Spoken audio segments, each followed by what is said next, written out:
So yes, this will be our first gameplay. If you are just joining us here on YouTube, Twitch, and TikTok, welcome guys. You already know what time it is. Caleb is back and we are about to start his homecoming wing story. Let me put the spoiler warning on the screen for TikTok, because for those that are scrolling.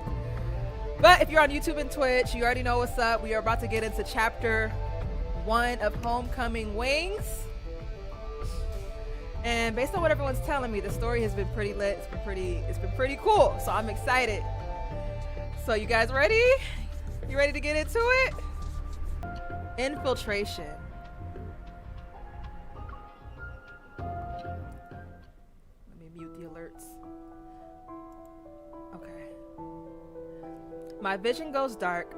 Everything blurs as the universe finds a strange stillness in its chaos, and then it fades to nothing. A strong resonance pulses through my body. It stirs fragmented memories that drift like fading apparitions. A pale planet appears. It's strange yet familiar. And then there's an overwhelming force as silent as a black hole.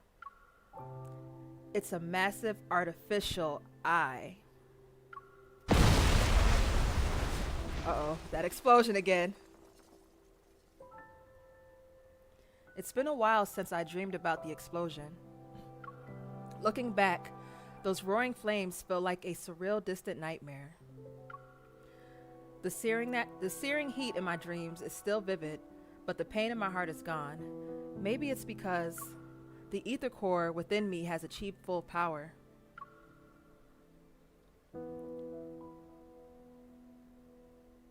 To investigate and deal with anomalous incidents related to the ether cores, the association secretly began Operation Ether Ordeal. Before I continue, if Jenna pops up and she doesn't have her original voice, I'm going to be so pissed. All right. Over the past few months, we swiftly and discreetly handled numerous anomalies and documented information about a new ether core. We termed it the Spatium Core. After completing several investigations, I learned how seemingly unrelated issues were connected in surprising ways. Silas's brief absence gave the forces who coveted the ether core in the N109 zone an opening. Huh? Xavier's former teammates, who have gone their separate ways, possesses cutting-edge protocore technology, and their goals extend beyond just targeting Xavier. Oh. The strange black crystals are deeply connected to the— I love this recap. Okay, the strange black crystals are deeply connected to the old battle, causing Zayne's nightmares to worsen. Okay, this is all like from the branch stuff too. And with the watchful eyes of some secret observers, Raphael is forced to quietly search for the power sealed within the tomb of the sea god. All right, this is all recaps from the branch stories. When traced back to their source, these unrelated threads are connected to one massive entity, Ever. The limited amount of evidence we have also suggests that Ever was the true mastermind behind the Bloomshore District explosion. Okay, because we thought it was Silas at first.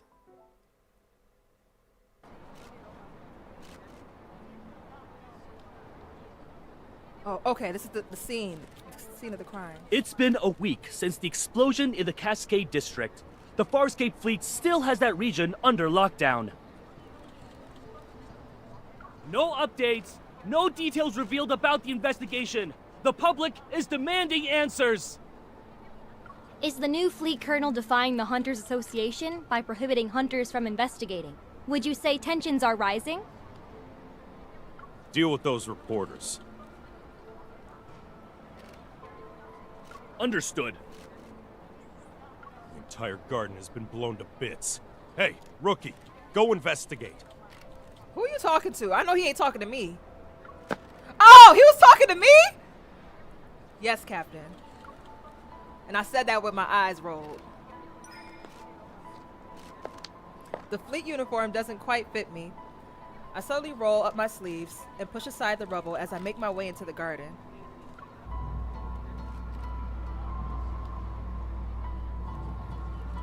Yeah, the flashing is crazy. The energy trail I can resonate with is faint, but it's similar to the one belonging to an ether core. The source must be over here. It's gonna rain tomorrow evening, and all traces will be washed away. Make sure to be done before then.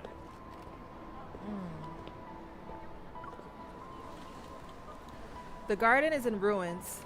I bend down to dodge the fleet soldiers and crime scenes investigations wearing white gloves on the other side of the hedge.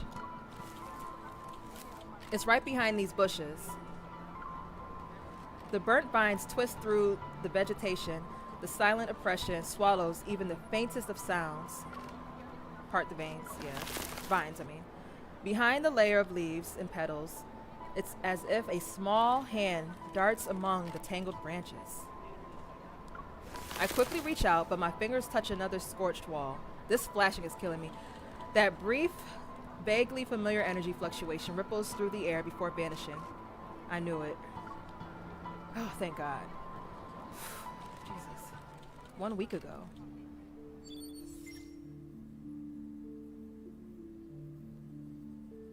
Hunters Association, Sky Haven branch. A metaflux explosion occurred at Villa Area 6, Cascade District, Sky Haven. 2 young siblings were home. One was injured and hospitalized while the other is missing. The parents are unreachable. The Sky Haven branch suspects an ether core at the site and requests assistance from headquarters for the investigation. All right, let's confirm. The dispatch request for the explosion incident has already been denied. And I know the details of this case are almost identical to what happened to you.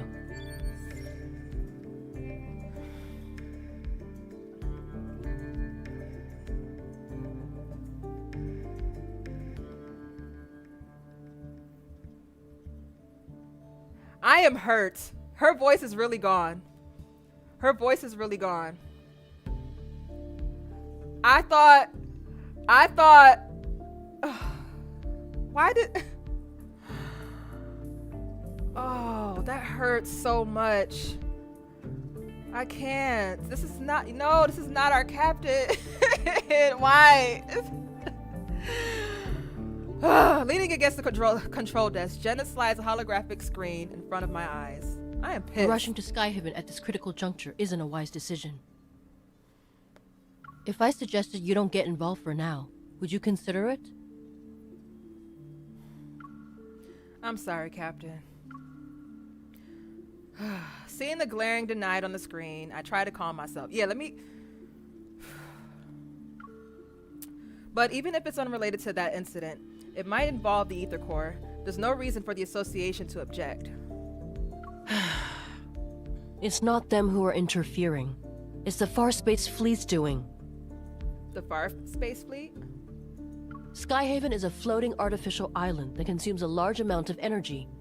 The fleet controls its power supply, which grants them a substantial amount of authority. Okay. Their new colonel, who's still in the Deepspace tunnel, is concerned about the confidential information related to the fleet, and so he prevents hunters from investigating. I am sad, y'all. I am sad. Alright, anyway. What I said! See how pissed I am? Alright, understood. I won't go as a hunter. I'll also avoid any conflict involving the fleet. Okay. Seeing my unwavering determination, Jenna shows a rare instance of exasperation as she sighs. Yeah. In other words, you'll encounter more than just wanderers should you choose to enter Sky Haven. If you're sure about this, then I can approve your request for a long vacation. Okay.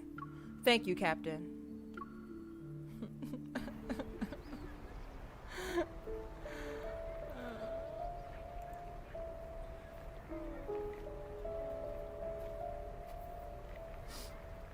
Sorry, y'all. Hold on. Okay. The day I arrived at Sky Haven coincided with new fleet cadets reporting for duty. They formed a neat line along the transfer platform. While hidden in the shadows and thinking about how to blend in, I received unexpected help from a recruit who decided to desert. Okay. In exchange for my silence, I took her place and successfully moved into the temporary living quarters for the new cadets. When tasks were assigned, I relied on these cadets' burning ambition for flight duties. so that I was left with the unwanted ground support role. And it happened. As a result, I was brought to the explosion site in Cascade District. I never imagined I'd find myself at Sky Haven for a reason like this. Caleb. The necklace! A cold metal chain touches my neck. It's the necklace I once gave to Caleb. Oh, we have it. Okay. I miss you. Aw. Who the hell is that? Find anything, rookie? Aw. With a stern expression, the captain walks over. I come to my senses and shake my head. Captain, I haven't seen anything suspicious. Keep your eyes peeled. Yeah, this gotta be Give it another traumatizing for once MC over. to see this explosion and stuff after everything that had happened to her. If you miss anything, it won't be just you facing the consequences when the Colonel's starship returns. I don't like the attitude of his voice. Yes, Captain. I don't know what's with this new Colonel. Since he's butting heads with the association, it's probably better to avoid him.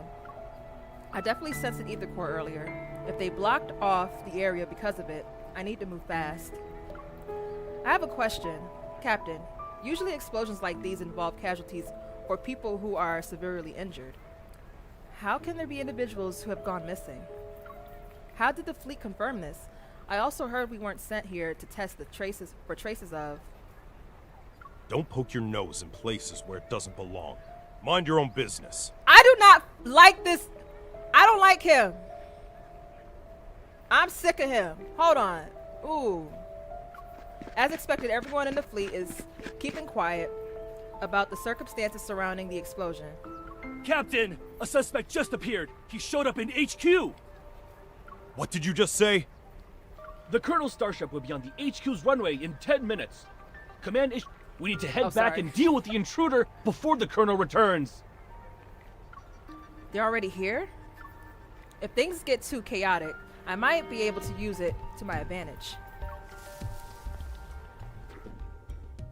A scene.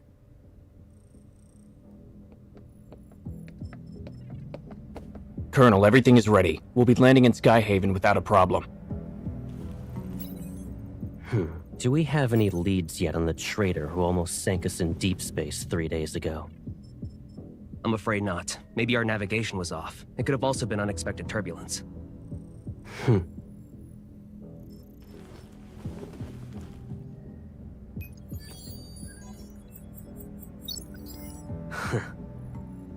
This trip was a test for the new fleet, Colonel. The old guard are looking forward to me not coming back. He is scaring me. Unfortunately for them, I already danced with death once.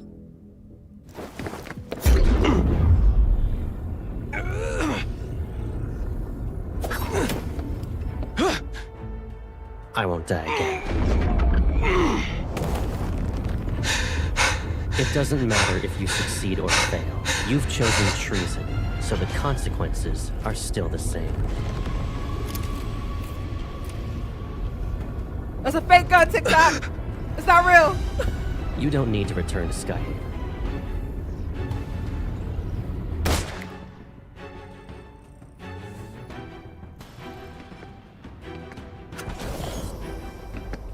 Did he just...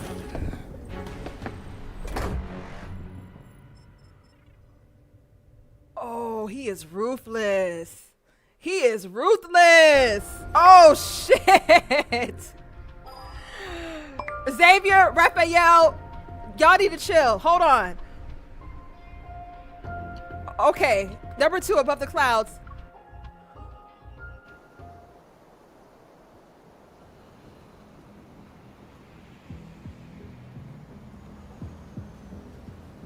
The fleet's command center is located in the highest guard station in Sky Haven.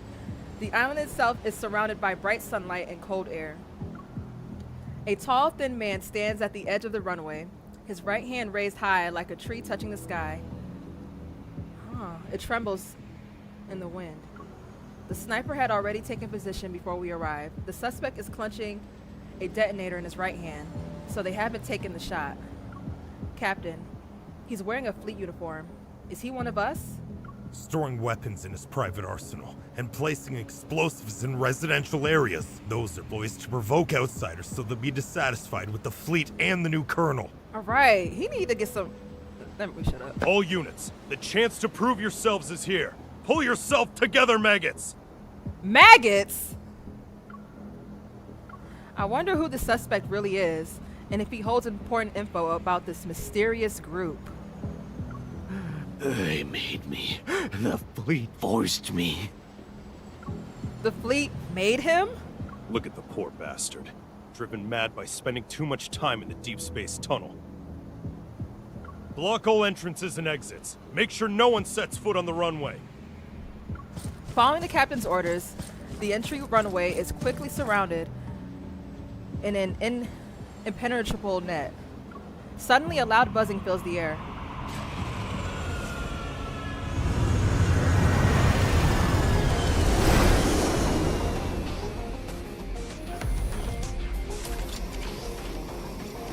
Okay, Shades! Okay! Okay, Caleb! He walked out like, yeah, I'm him. Okay, entrance. Okay,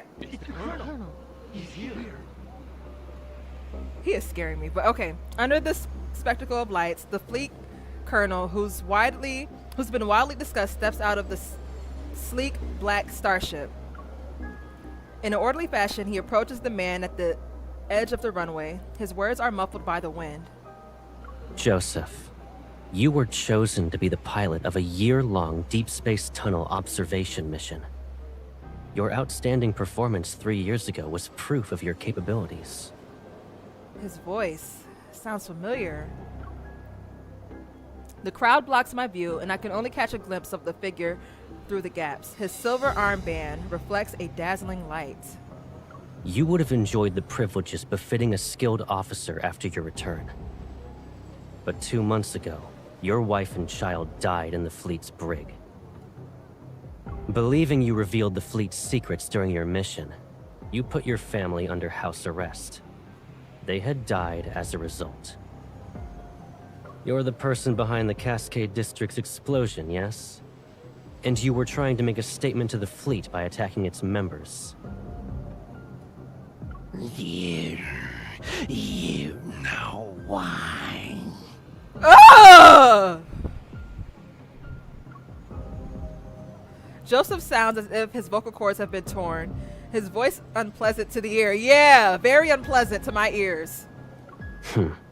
And yet the information I collected tells a different story. After your mission ended 2 years ago, you were suffering from the effects of long-term exposure to cosmic radiation. Your memories were severely affected. Hence, you received a prescription for the psychotropic drug Cybazin at the medical center. But you went ahead and increased the dosage on your own. You probably weren't aware that a Cybazin addiction can lead to cognitive dissonance and confusion. That's why, after your overdose, you accidentally killed your wife and child. What? When you recovered, you created a lie to escape from the pain of what you've done. He speaks calmly, and then everything becomes quiet. No, that's not possible. You made me do it. You planted a mind control device in me. It's that chip.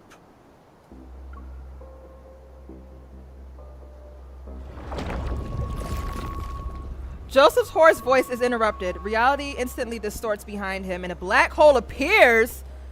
Its edges blurred. What the fuck is going on? Enough. You don't need to defend yourself anymore. As soon as the colonel finishes speaking, the man and the detonator are consumed by the black hole in the blink of an eye. Ooh. It quickly closes, and the clear sky reappears once more. But now the edge of the runway is empty. Lock down the command center. We still have an unidentified traitor with us. The order is cold, and everyone snaps out of their daze. Yo, they are super intimidated by him. My palms start to sweat and my heart races. There's only one thought in my mind. I need to make a move. How did he know?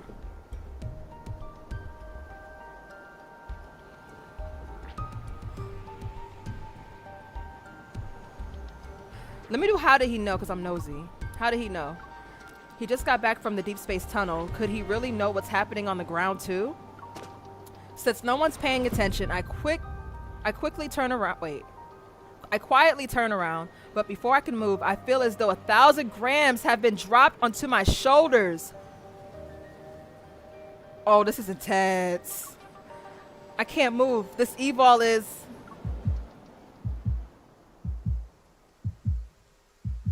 Caleb, please. I'm really just going out to buy some snacks. I'll be fine.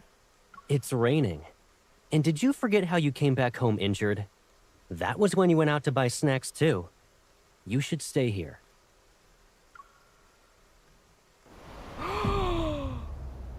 No way. So this nigga would just...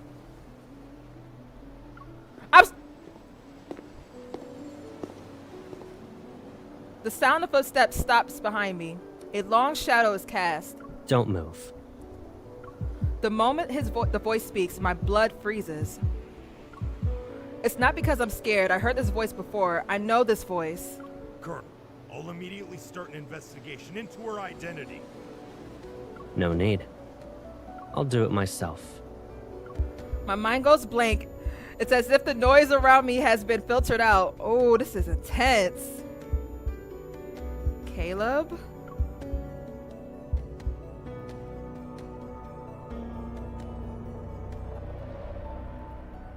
Oh man, this man would just use his gravity on us to like stop me in my tracks. That's crazy. Number 3. I'm forced to sit in a chair used for questioning. Restraints emerge from it to secure my hands and feet.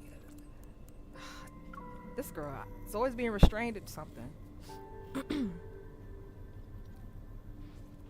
This is the interrogation room for the fleet starship.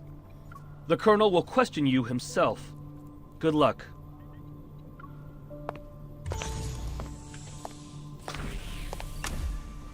After the door closes, a harsh, incandescent light shines down from above. And another light behind the one glass window opposite of me turns on. I can only see a blurry figure. Yo, this is crazy. I'll start asking the questions. Please cooperate. The icy air in the interrogation room gnaws at my chest. I take a deep breath and try to calm down. Colonel, I'm a small fish. Why are you personally interrogating me?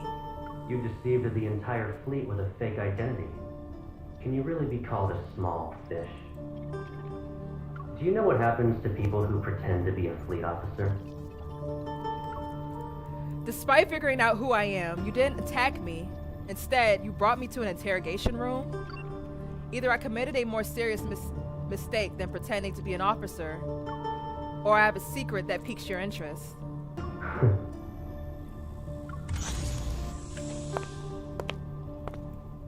Alright. The light behind the glass wall flickers twice, and the silhouette vanishes.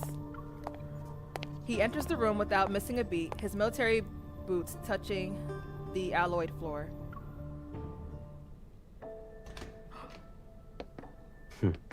If you understand the situation, I hope I got my then voice let's go back. ahead and have a nice chat. Is it really you? Okay. Show some respect to the Far Space Fleet's colonel. That means he's definitely part of that group. Yes, my voice is back! How can a stranger look so similar to Caleb? I can't believe it. Sir, have we met before? You seem Girl. familiar. You're wrong. But you look exactly like someone I know. Watch your mouth. Ooh! There's more than one pair of eyes observing you in this room. The camera. Oh, okay. If he really is Caleb, could there be a secret behind all this? All right.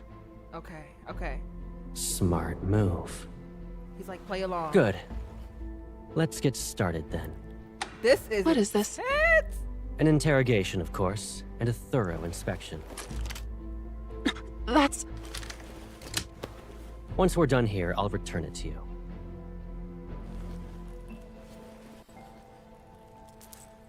Aw. It belonged to someone from my childhood. He died in an explosion, like the one in the Cascade District. I miss him. Sir, can you tell me something? If that person hadn't died, would he support me even now? In the Far Space Fleet, there are only soldiers and officers. Then, what about you? Will you support me? Do what you're told and don't cause any trouble. You won't get hurt then.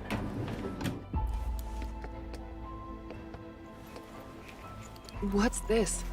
It's a mood tracker. A mood tracker. The cameras in this room will scan your iris and facial movements before sending the data straight through a terminal.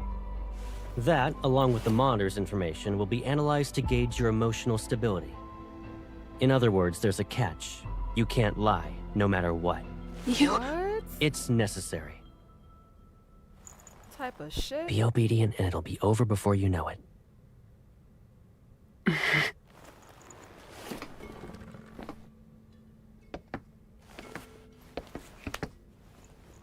Did you pretend to be an officer just so you could investigate the Ether Core?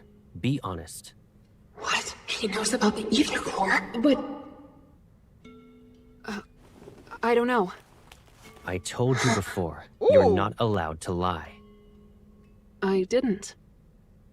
Recently, there was a large energy explosion in the N109 zone, related to an Ether Core. At that time, you disappeared without a trace and didn't check in with any organization, but you weren't punished upon your return. Our intel suggests you were in the N109 zone. Be honest, girl. Be honest. I don't understand. Allow me to remind you that we are in Sky Haven. We're above the clouds, and even the World Evol government has to abide by the fleet. Your survival here, and your chance of being able to leave this place alive, depend on your honesty and willingness to follow my orders.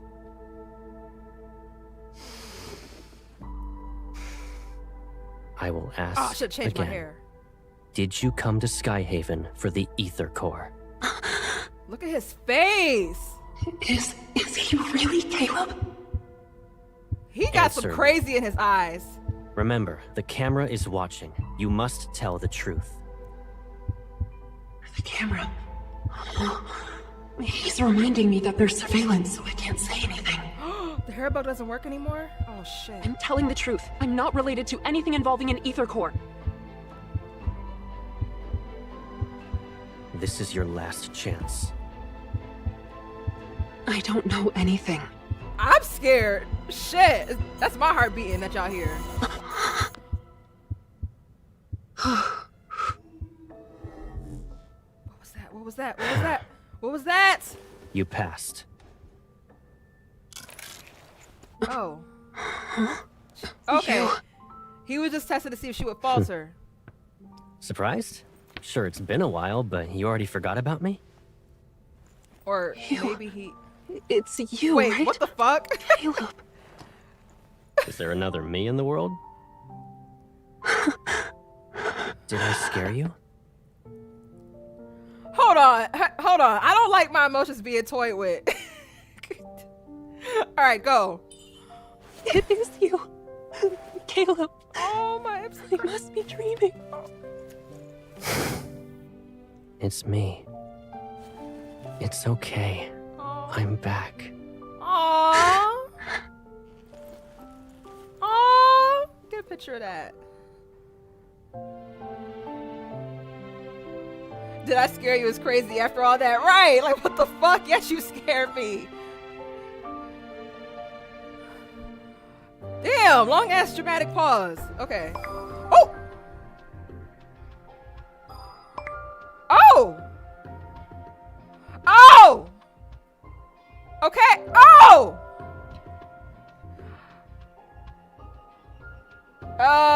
Should I answer this phone call? Is it essential to the oh, never mind. All right, number 4.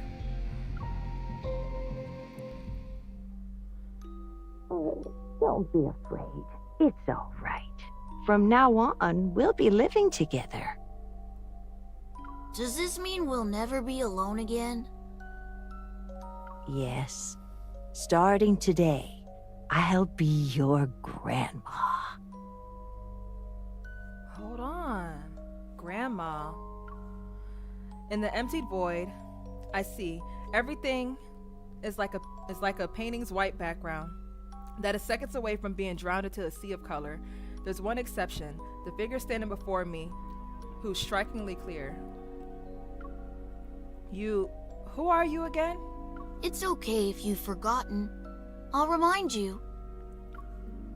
He holds my hand with a radiant smile. His eyes gleam like sunlight. Also, this I'm is childhood Caleb. me. I'll always be by your side. This is childhood me. Okay.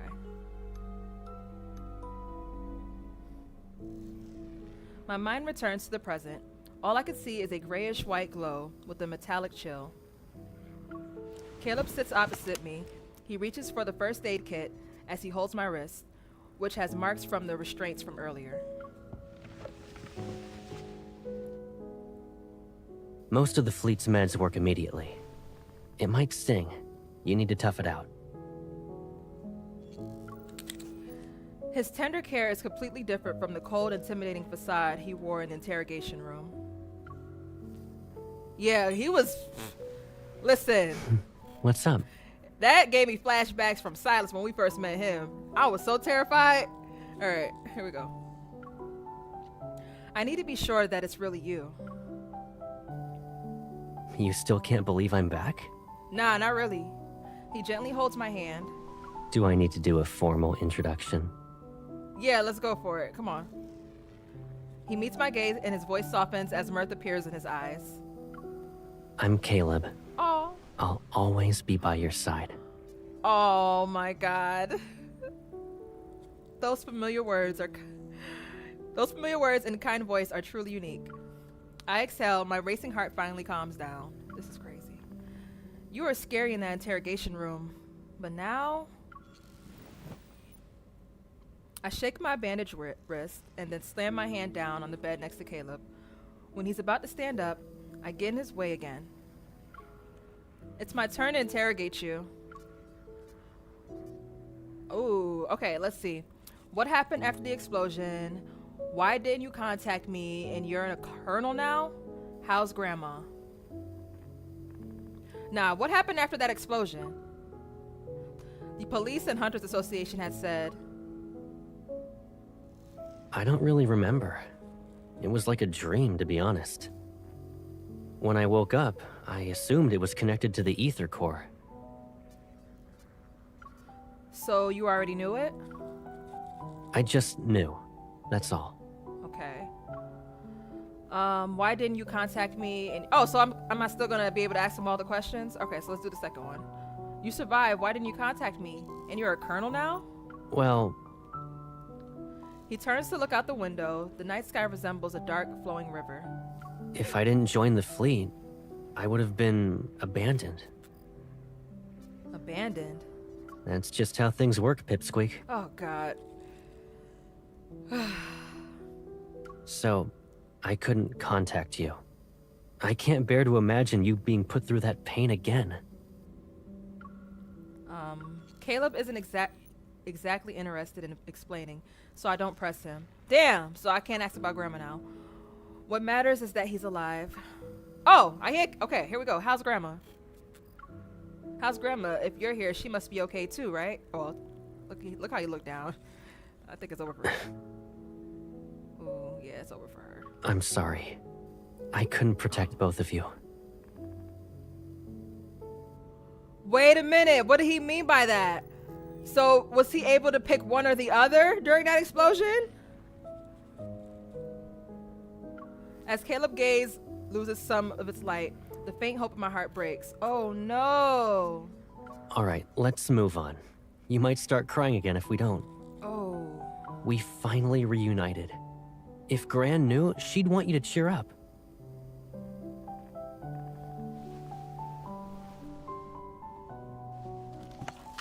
Caleb closes the first aid kit and stands up. He returns it to the cupboard. After all that interrogating, shouldn't we relax? You've been running around all day and must be exhausted. Let's get something to eat. Colonel, the captain of the 3rd Squadron would like to speak with you. He has suggested solitary confinement for the traitor you captured. Come back to me when the bauble around his neck grows a brain. Ooh. He know how to turn that shit on. Caleb, you're being really strict. Strict? Me? His armband shines, maintaining his stern expression. Caleb returns to my side. I haven't even disciplined you. And your cover's so good that you're living in the officer barracks? He helps me off the bed, cradling my injured wrist. He inspects my body from my shoulders down to my waist. Oh. Pack up your stuff. You can stay at my place, you know. I don't live at HQ, so you'll have more freedom to move around. Awesome, but I'm still a traitor to the fleet. It might be weird if I'm suddenly accompanying a colonel everywhere. He lowers my wrist and taps on the other one. Understanding his intentions, I turn around and let him check my back. I draw even more attention. Some people might even question your authority. Hold on. Are you being considerate on behalf of your fellow fleet mates? Or do you actually want me to prove your guilt so you'll be locked up? Ooh. Once the inspection is done, Caleb moves over to face me. Don't worry. If anyone dares to question your identity, tell them you're my new adjutant. Okay. Oh, so you wanted me to use your influence anyway? It's an order. Okay. All right, Caleb. He chuckles, taking off his hat. He places it on my head. Oh, that's cute. The Colonel's whereabouts are classified. The same goes for the people around him. If rumors could threaten me, I wouldn't be wearing this armband.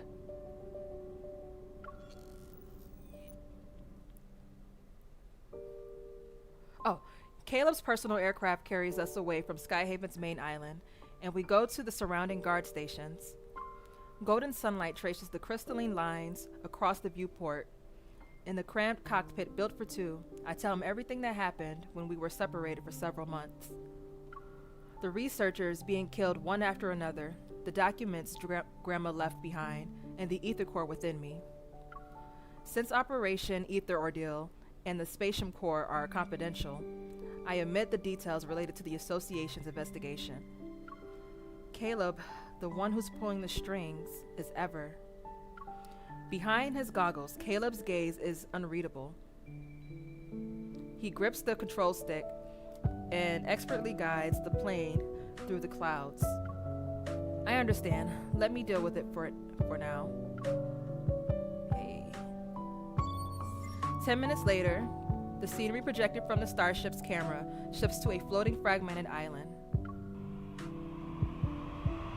The starship slowly descends and passes through the invisible barrier surrounding the landmass. In front of us is a spacecraft-shaped building.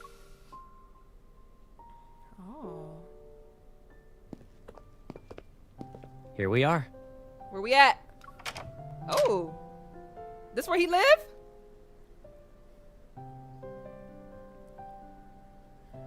The white glow from the entrance lamp disperses the darkness. The entire room is flooded with light. I hang my bag in the closet by the entrance before running my hand along the cabinet. Look at all this dust. Caleb, you didn't even invite me over just so I could clean your house, right? Psh, this place is usually empty, and I rarely stay here. Of course, it's not exactly pretty. I mean, it looked nice. Move. Oh. Okay, casual Caleb. Holding a few jackets he took from my luggage, he lightly nudges my foot. Only the toiletries are left. Go ahead and sort out your stuff. Okay. Oh, actually, hold on a sec. What?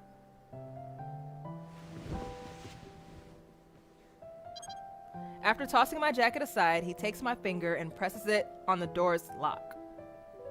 Oh! How long are you staying in Sky Haven? If you're not in a rush, why not extend your leave for a few more weeks? Did he just program my thumb to his house, to his door? Hunters don't get summer or winter vacations. Captain Jenna let me take some time off, but it's not because I don't have anything better to do. I almost forgot. You already graduated from Hunter School. New fingerprint entry completed. Oh, okay. We locked Pick a in for bedroom you real. like. Pick a bedroom? How many bedrooms you got? How many does this place oh, she already How many does this place have if you're asking me to pick one? Right, what the hell? They all got money in this game? I followed Caleb into the living room. The house is spacious, nearly empty in fact. The decor is simple and consists of muted colors. It's devoid of life. Caleb, are you planning to live in Sky Haven? Why do you ask? Doesn't this mean we'll be separated again? You don't want that to happen, right? No. I'll be busy since I'm a hunter. I'm just giving you a heads up in case you'll miss me. After navigating through several doorways, I stumble upon a bedroom with comfortable lighting. I stop before it. Yeah. Without our wanderer-chasing hunter, we'd all be doomed. Caleb leans against the doorway and looks inside. You like this room? It seems cozy. Okay, then. His lips curl into that familiar teasing smile as he heads toward the kitchen. Okay. Think about what you want to eat for dinner. I should've got a and picture your of that. personal chef will make it. Okay. Really? Oh yeah, my boy's a cook for real. I catch up to Caleb and jump. I wrap my arms around his neck. Aw. Make all your specialties. Braised pork, sweet and sour fish, pork chops. Do you actually want to eat all that, or are you just naming all the menu items? You have quite the appetite. Listen, she ain't see you for a minute. She missed the meals.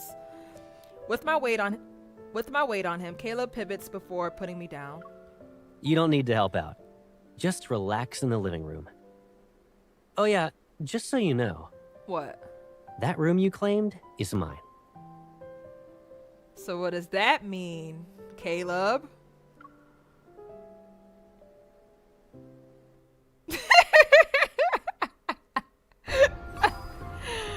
Okay, number 5. He got a nice ass house. Do y'all see that kitchen? I gotta save this as a new background. We about to be chilling in at Caleb's place from now on. All right. After dinner, Caleb insists on clearing the table himself. He tells me to rest, and he'll get my bedroom ready soon. I hesitate for a moment before deciding to ask him about the explosion incident. Just as I reach the terrace, thunder roars from outside. The sound alone makes me jump. Maybe it's because we're closer to the sky here. Ooh, that's gotta look cool though. Seeing Caleb's busy figure, I calm down a little. Caught by his gentle gaze, the words stick in my throat. I can only say a random sentence. What you about to say, girl? I want soda.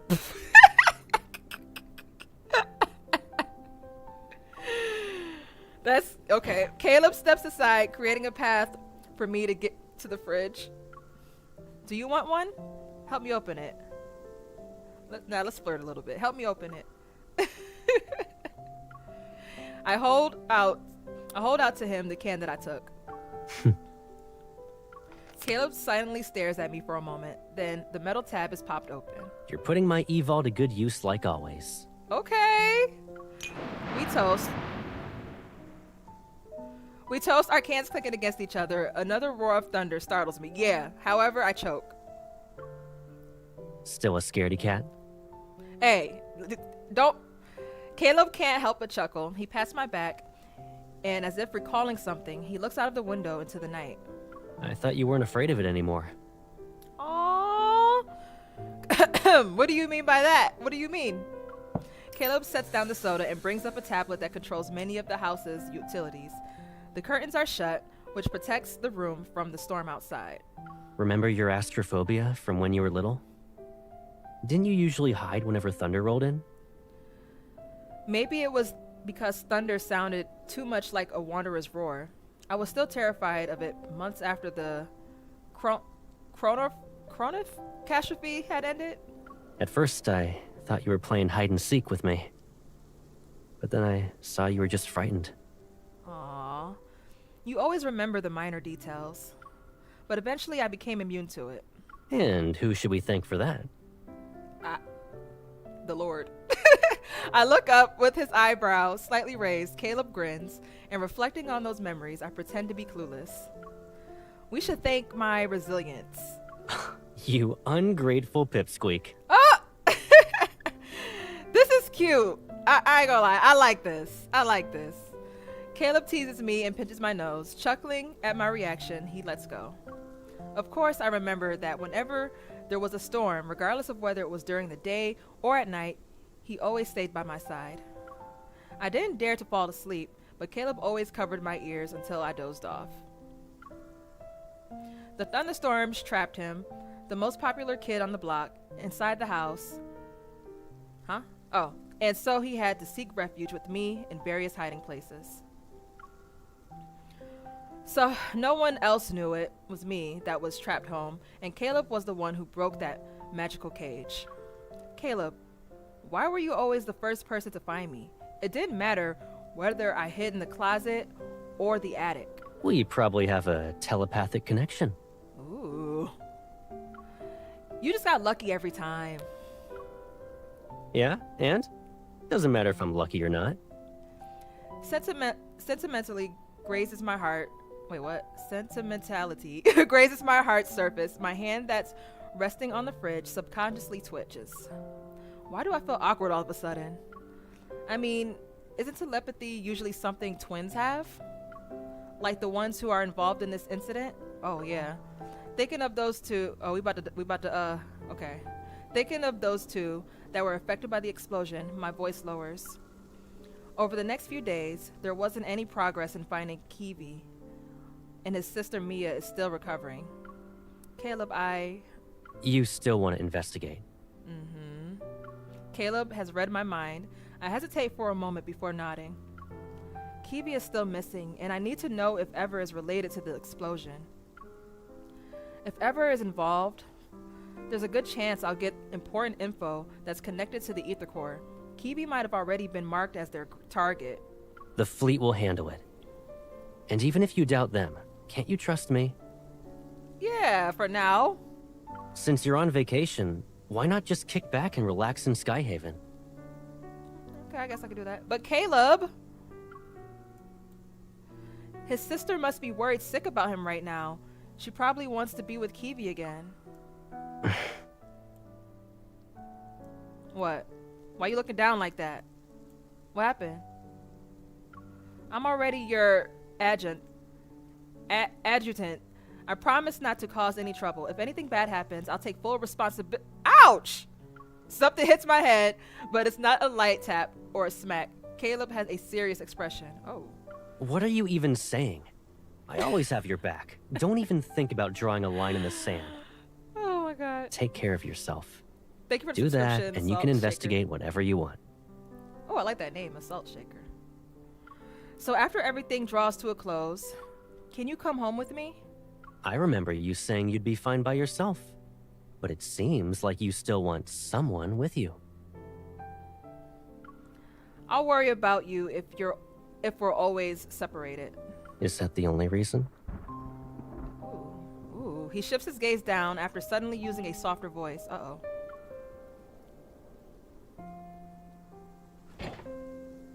The fridge door is slightly ajar, and Caleb's hand rests on it. I'm seemingly trapped in this confined space.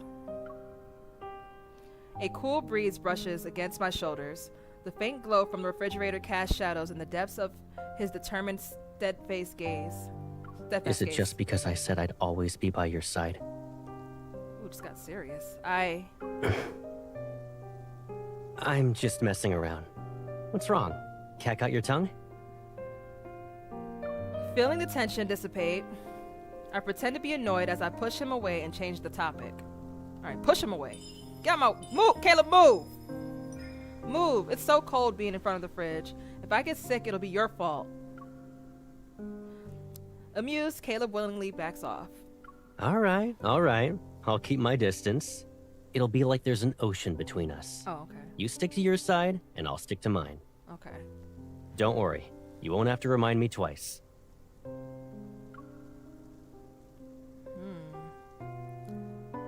Hey, daytime. Ooh, shit. I gotta get a picture of the, yeah. Caleb has returned to my side. I should be relieved, happy even, but I tossed and turned in bed that night. As I open my eyes, the bright morning light filters through the curtains. A warm glow is cast on the bedside. After staring at the dimly lit ceiling for what feels like an eternity, I wearily get up. The house is silent. It seems Caleb just left. My breakfast, still warm, is sitting on the dining table. I notice a note tucked underneath it.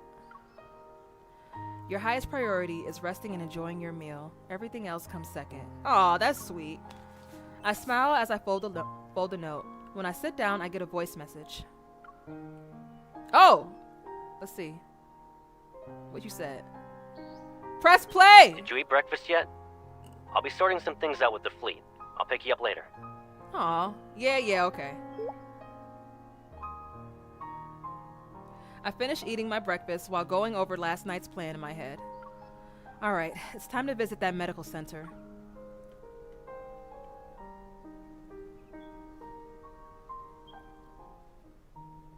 Ooh, Willow Medical Center, inpatient department, 9th floor, room 903, Mia. Oh, we about to go find Mia, okay. Thanks to Caleb's support, I quickly find the place where Mia is recovering in. It's been said that Kevi and Mia are very close. She's the key to finding him. I'm terribly sorry, Adjutant.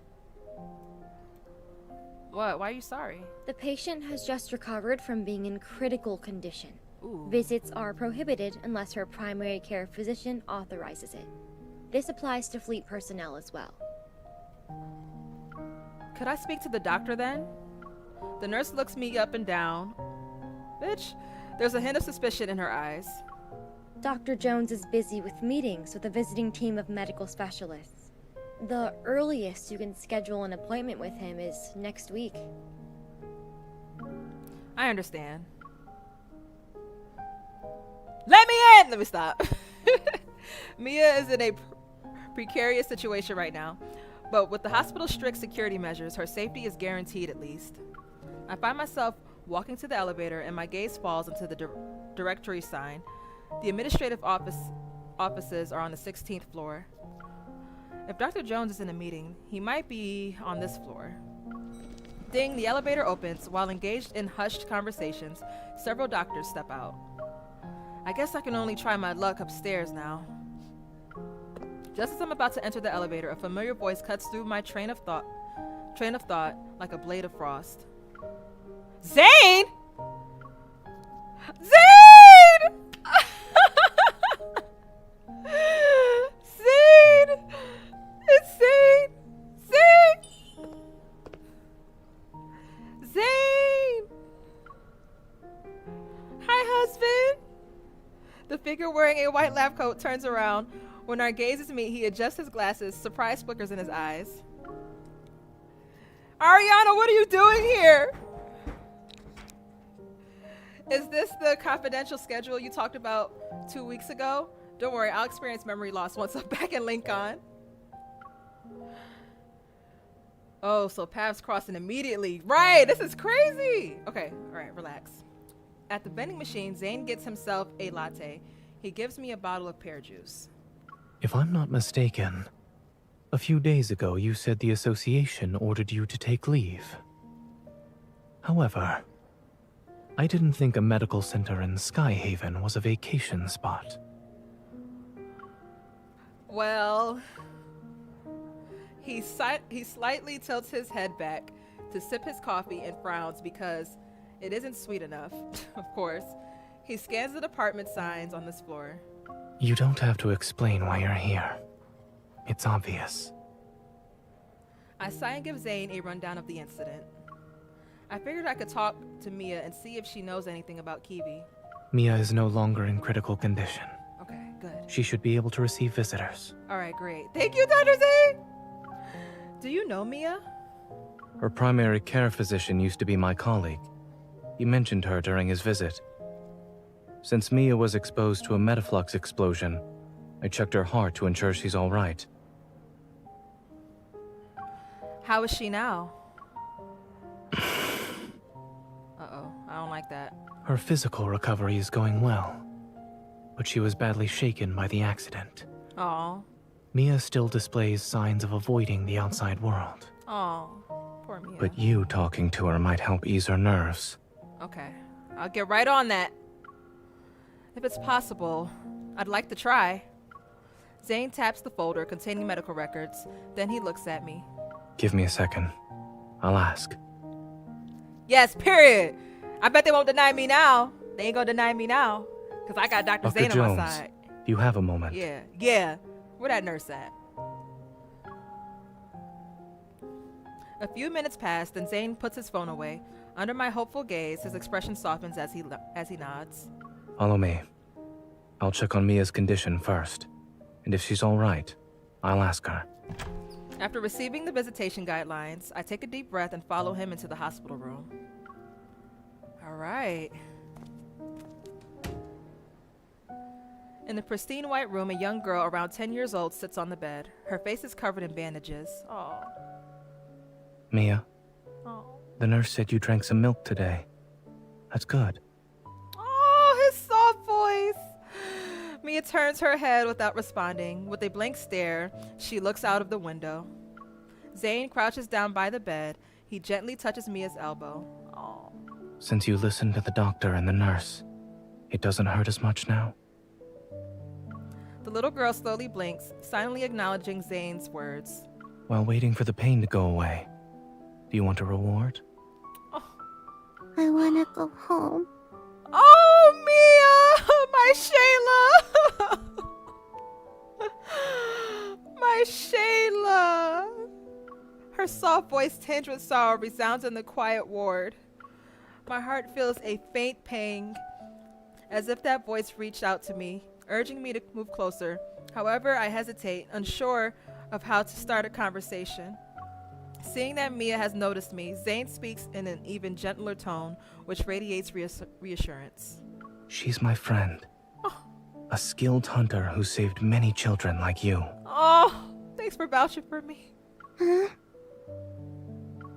It's unclear which of Zayne's words affected her, but she slightly stirs. Hello, Mia. Zayne calmly observes, stepping back, only to see Mia doesn't flinch at my reproach. Okay, good. We're getting somewhere. Do you want to talk? Mia hesitates and nods. Relieved, Zayne and I exchange looks. Zayne leaves the room. On his way out, he taps my hand, silently telling me not to stay for too long. Okay, I got you. Taking a seat beside the bed, I tenderly hold her hand. Mia, what you went through, I also experienced that. You must be really upset. Her small hand slightly twitches in response to my words. Do you miss your brother, Mia? Her empty eyes flicker with emotion. She's about to cry. Oh no! Is he dead? I can't take this. I can't take this. Her eyes are filled to the brim with tears. Oh. Don't worry, he's probably just hiding. But I always find him. I can't this time. Oh, I can't. Your brother wouldn't just leave you. He probably got into a bit of trouble. Can you tell me what you saw before the explosion happened? I might be able to help. She stares at me, and just as she's about to speak, a knock interrupts us. A person wearing glasses and dark-colored uniform enters. He has the Farspace Fleet's insignia on his armband. It seems the Colonel forgot to inform us. What brings you here, Adjutant? His scrutinizing gaze washes over me, and I look away. It seems today won't go according to plan. Uh-oh. The Colonel has his reasons. Just do your job. Oh, period! I'll stop by next time to avoid any trouble. As I'm about to leave, Mia suddenly calls out to me. Miss? She retrieves a burnt dog plushie from behind her pillow. She sounds nervous when she speaks. I can't do this right now. Thank you for visiting me. Can I give you Lucia as a present? Lucia? Is this dog plushie? Yes, take it. Sure.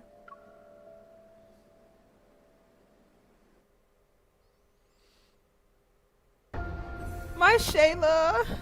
My Shayla. All right, number 6. Guys. Cool mist rises slowly from the lawn, leaving only a shadowy outline of the hospital's wings, streamlined white architecture. I squeeze a dog plushie named Lucia. I'm genuinely puzzled about what Mia's intent is. Is this just a gift? Have you made any progress? Hubby! Zayne sits down next to me. He gives me a cup that's filled with a drink. I don't know what it is, though. Is this milk tea, a health drink, or a fruit slushie? Warm water. Oh, okay. I'll take the warm water. He calmly looks over before lowering his head. Then he gently squeezes the dog plushie's cheek. As usual, he delivers his dry humor with a straight face. Furrowed brows, pursed lips, and a scrunched up face. All symptoms of severe dehydration. There's no way my face is... I quickly relax my expression, but my brows furrow up again upon seeing Lucia. Mia clung to this plushie from the site of the explosion to the medical center. Now it's with you. What did she say? I said I'd help her find her brother. Kevi? Oh, Kevi. Okay. Zayne pauses, his thoughts drifting for a moment before he shifts slightly. His tone becomes more solemn. Something or someone must be behind his disappearance. Ooh. However, by getting involved, you'll have to confront people who are also searching for him. I know. While the Far Space Fleet dealt with the culprit behind the explosion, the whole thing feels too similar to what happened to me. Yeah. I'm not sure, but Ever must be involved somehow. Kevi must have something they're after, or there's a secret they're desperate to keep hidden. The closer you are to the truth, the closer you are to danger. Oh, God. Have you truly thought this through? Scaring me. Once they make their move, there will be a second time, and then a third. I can't just stand there and watch the same tragedy repeat itself with these two. Aside from Ever, there's another curious matter. I studied in Sky Haven and worked at Willow Medical Center for a while. As a result, I'm familiar with the general atmosphere of this place. But I've noticed how different it is from what I remember. What are you trying to say? The fleet. Back then, the fleet wielded a considerable amount of influence beneath a modest facade. They spent most of their time carrying out exploration missions in the Deepspace tunnel. A majority of the people who worked here for 7 to 8 years had never seen what their vessels looked like.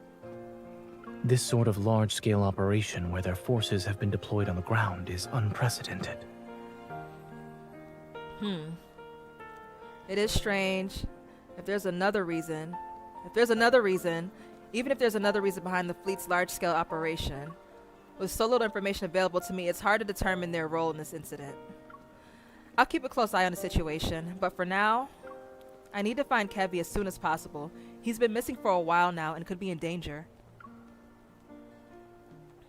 Zayne nods and looks up at the dark clouds in the sky. Did you find any leads? It's been a week since the explosion. The fleet must have searched through every nook and cranny of the explosion site and the surrounding area. If they can't find him, Kevi must have either been taken away by someone or hiding in an even more secluded place. While the latter seems unlikely, I look at Lucia's big white eyes. Did Mia give me a clue? Let me take a look. I give Lucia to Zayne. He scrutinizes it for a moment before tugging its charred tail. There's a burst of static before a voice crackles from the plushie. Oh! Where are you hiding? I'm done playing! Whoa, this is... Mia, you're so silly. I'm in our secret base. But we said not to hide in the secret base. You're cheating! Whoa. Noticing my surprised gaze, Zayne places Lucia back into my lap and strokes its head. What? I've seen similar toys with sick children. Yeah, a recorder? What's going on? I knew it. I knew it was a smart move to turn to a doctor. I carefully pulled Lucia's tail and listened to the conversation again. Then I realized something. Maybe Kevi hasn't been taken away. He might be hiding. Is this secret base his hiding place? I turned back to look at Zayne and speak. Don't. I'm tired of hearing that. I'll buy you dessert. He'll like that. When we're back in Lincoln, I'll buy you the latest item on Malcelio's dessert menu. I suddenly recall how Zayne had taken several consecutive days off after returning from Chancia. It's something he rarely does. Yeah, that whole Chancia incident took a toll on our boy. You've already used up some of your vacation time. Will you be busy later? I could get the dessert to you. I could get the dessert to go and give it to you at the hospital instead.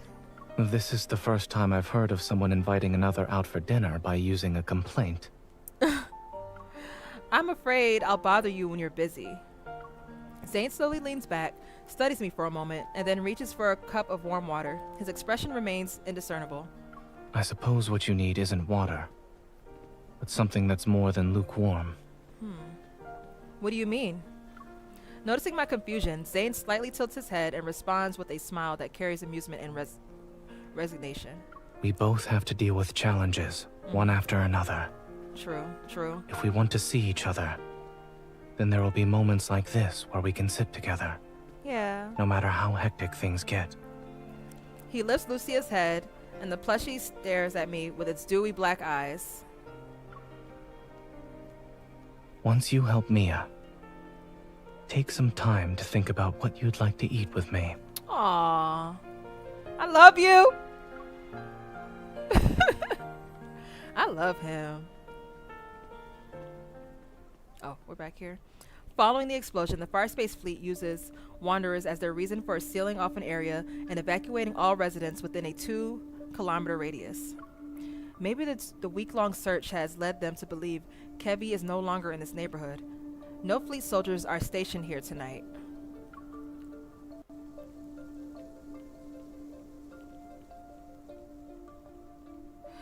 The charred ground reveals several sets of footprints, all disorderly.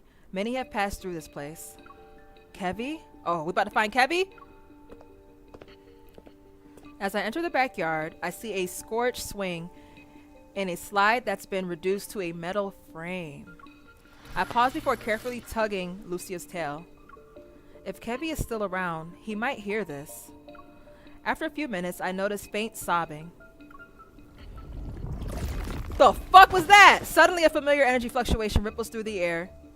Behind the shrubs, a tear in reality, around half a meter wide, materializes. A timid little boy emerges.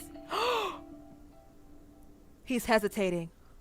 Realizing I'm not his sister, he tries to run away, but I quickly call out to him. Wait, Mia sent me. The boy freezes. He turns around, but his head is still lowered. He's unwilling to meet my gaze. You shouldn't come any closer. Don't look at my face. What is going on with Kevi?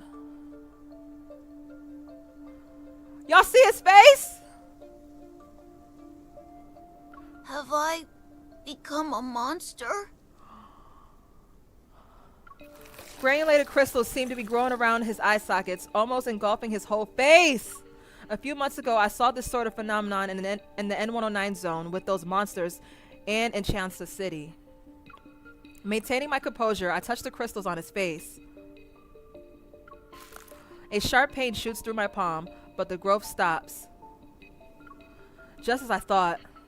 I've seen this before. You're not a monster. You're just ill and need to get treated as soon as possible. She's recovering in a medical center, and after the surgery was over, there haven't been any problems. I take Kevi's hand and wipe away his tears. Right now, she's worried about you. Kevi, can you tell me what happened on the day of the explosion? How did you manage to stay hidden? The secret base you have with Mia? Comforted by my words, he stops sobbing. Slowly, He withdraws his hand and reveals something to me. Oh shit, what's about to happen? What's the tea? In the center of his palm, a tiny crystal fragment. This is... A familiar energy reverberates in my heart, and I slowly exhale. It's the last spatium core fragment we've been looking for. When the explosion happened, Mia and I were playing hide and seek. I was in our secret base while she was outside. She couldn't find me. I was hiding for a couple of minutes. Then I heard a loud bang and blacked out. I was protected by this thing that Mom and Dad left. This spatium core was given to him by his parents? Kevi looks down at his palm. The protocore fragment emits a gentle soft glow. Your parents left this? Yeah. They also said I need to take care of Mia. And that I shouldn't be found and use this to hide whenever I'm in danger. So, this fragment can create a space. The secret base you and Mia talked about? Lowering his head, he nods. What? After the explosion, I slept for a long time. And when I woke up, I wanted to find Mia, but there were people outside looking for me. You need to keep this fragment safe and hold on for one more day. I'll make the necessary arrangements and return to you as soon as I can. Kevi is quiet for a moment. Then he pats Lucia's head and nods. Can you tell Mia something for me? I'm okay. Tell her not to worry. Oh my gosh. Hold on. Sierra said, I thought it was only TikTok. Oh no. Wait, what? What happened? Is it lagging on TikTok?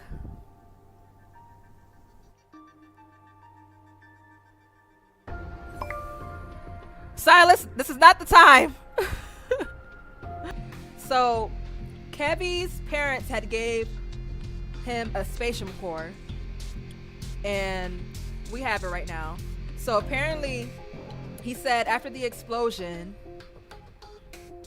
people had showed up and they were dressed in clothes that's similar to his parents. So I am to assume that his parents are a part of this secret group. I don't know if it's Ever. I don't know if they're part of the far space people. The far space people. I don't know. But his parents had gave him that. And the spatium core gives him and Mia the ability to like materialize a secret base. So the secret base that they were talking about, like that was mentioned in that doll, I guess it can materialize from that spatium core that his parents had gave him. So when that explosion happened, he was able to go into that space, that secret base, through the spatium core. That's why he survived. Not sure why he has these crystals on his face yet. Yep, and his parents told him, don't trust the... Yes, thank you, Strawberry Moon. His parents told him not to trust people that's dressed like them. Unless they're around. So I'm trying to figure out what group they're from. They said that core is supposed to help... Well, his parents told him to help keep him and Mia safe. So, alright, let's continue to number 7. Hopefully it doesn't crash again. Shit, maybe I should start recording a backup. Alright, after leaving the area that's under lockdown, I call Zayne.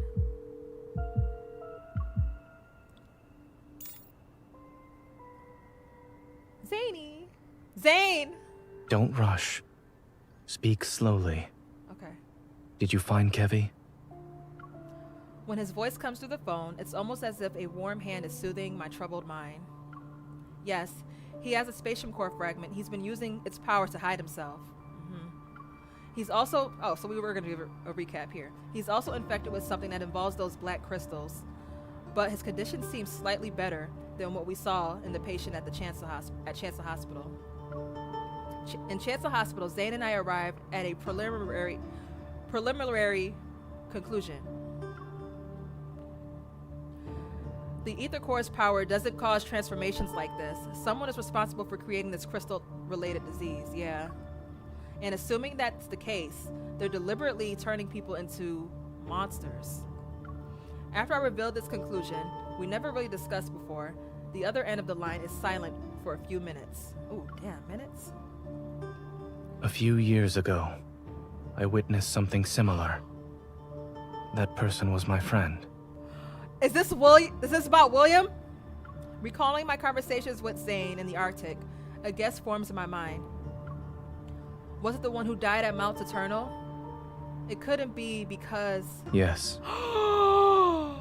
After that incident, we learned that under extremely special circumstances, when Wanderers strike, their attacks cause energy crystals to grow in the afflicted area. They corrode the human body and grow a sort of shell over it. No! And Kevi has that shit on him right now! Once that happens, the victims can lose their sanity within seconds and uncontrollably lash out at anyone around them. Some of the vague relationships between a few things become clearer. Zayne's secret research, the small animals at Dr. Noah's home. Your research with Dr. Noah in the Arctic involves this, right? It does. Based on your description, Kevi's transformation hasn't truly started. But it's hard to say if we should delay our attempts to treat it. I have a feeling that if he stays in Sky Haven, something unpredictable and grave will happen. I'll find a way to transfer him to Oxo Hospital and ask Dr. Noah to come back. Oh, shit. I was about to ask about that. When can you pick up Kevi? The hospital can't reach his guardians, which could be a problem. I'll have everything arranged by tomorrow night at the latest.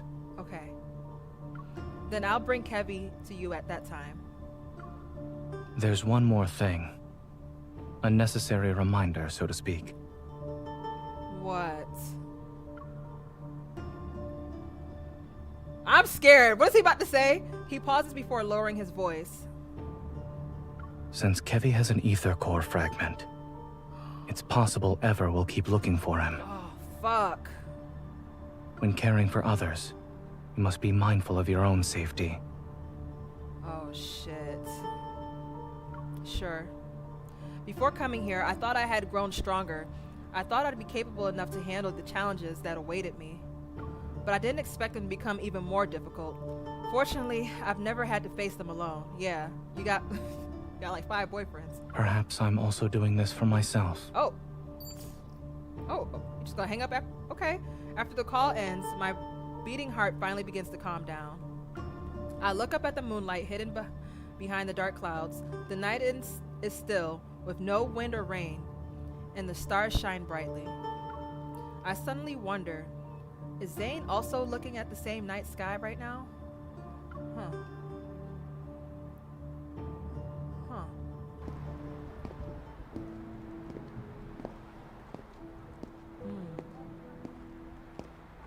The lieutenant's appearance at the medical center today means the fleet is keeping Mia under close surveillance. I need to avoid them if I want to bring Kevi here. There. Which means I need to keep this from Caleb somehow. Ooh. During my trip back to the station on the floating island, the previously peaceful sky suddenly becomes dark and gloomy. Thunder roars in the distance. It might start raining again. My phone has several unread texts from Caleb. Oh. When will we be back? Oh! Damn! They didn't give me a chance to read it! As I scroll through them, the fact that Caleb is truly back sinks in. Yeah, this is crazy. Everyone's on edge because of the explosion in the Cascade District. The Deepspace tunnel's been acting up again, and more Wanderers are showing up in Sky Haven. I send over my location's coordinates, and then it starts to drizzle. Damn. Yeah, guys, if it's like screens turning black on Twitch because of the ads, the full gameplay will be on YouTube with no issues, okay? I join the crowd under the overpass. The atmosphere grows heavy with an eerie chill. A figure clad in black, half their face concealed by a high collar, appears. Their greenish-gray hair is loosely tied. Excuse me? Who the fuck?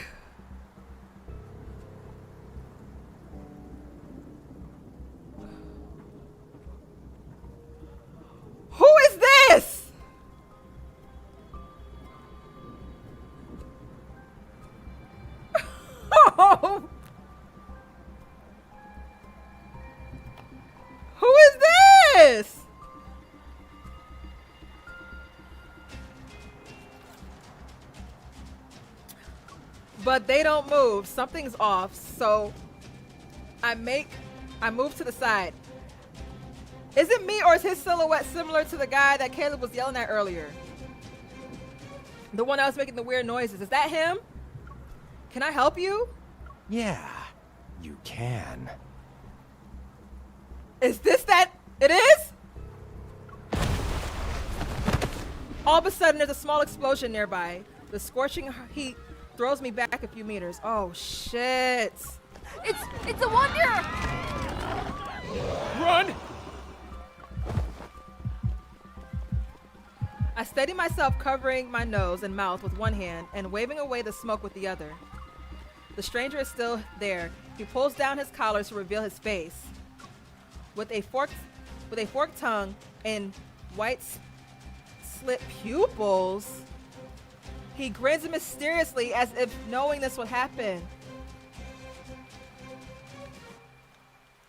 Is this nigga a snake? Has anyone warned you that a unique hunter like yourself could get into some real trouble around these parts?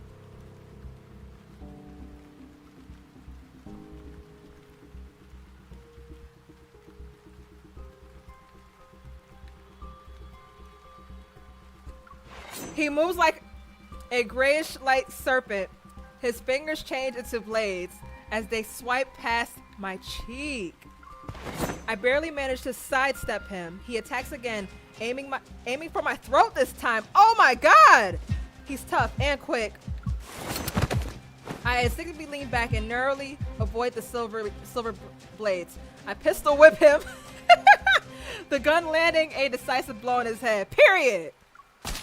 Hearing that satisfying, yes, that satisfying sound, I know I did a good job. I turn around. From the broken remains, wires and metal bits burst out along with a bunch of tiny bolts. You're annoying. I can't hear anything now.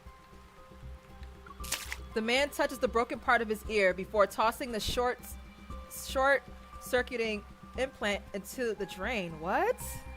If I take the ether core from you, I can trade it in for an ear with some nice bass. But... What is that? The scattered electrical equipment is sucked into a metaflux surge as it spawns several strange-looking wanderers. Oh well, let them have some fun. Ooh, am I about to fight? Is this some kind of transformation? My hand moves behind my waist. Amidst the dirt and rain, a bright red flash materializes. A wanderer that has lunged forward is sent flying back several meters. What attacked it was, what was it? An apple? Oh shit. Oh shit. Is this my childhood friend? Having found its mark, the apple continues on its gravity-defying trajectory. I turn my head. It's Caleb. Period. Cradling his phone between his ears and shoulder, Caleb grabs an apple from the paper bag he's holding. He throws it up and catches it in his right hand. The supermarket wasn't having a sale on produce today, and my bullets aren't exactly cheap. Okay. Caleb! I raise my gun and swiftly position myself beside him. I keep an eye on the wanderers approaching us. This isn't a game. I won't let you charge in alone. Okay. This ain't a game. Don't underestimate me. I can pull my weight in battle just like you now. Oh, let's fucking go! Let's fucking go. Okay, y'all, it's time. It's time. Our first fight with Caleb. Our first fight with Caleb. All right, let me get this ready. Oh shoot.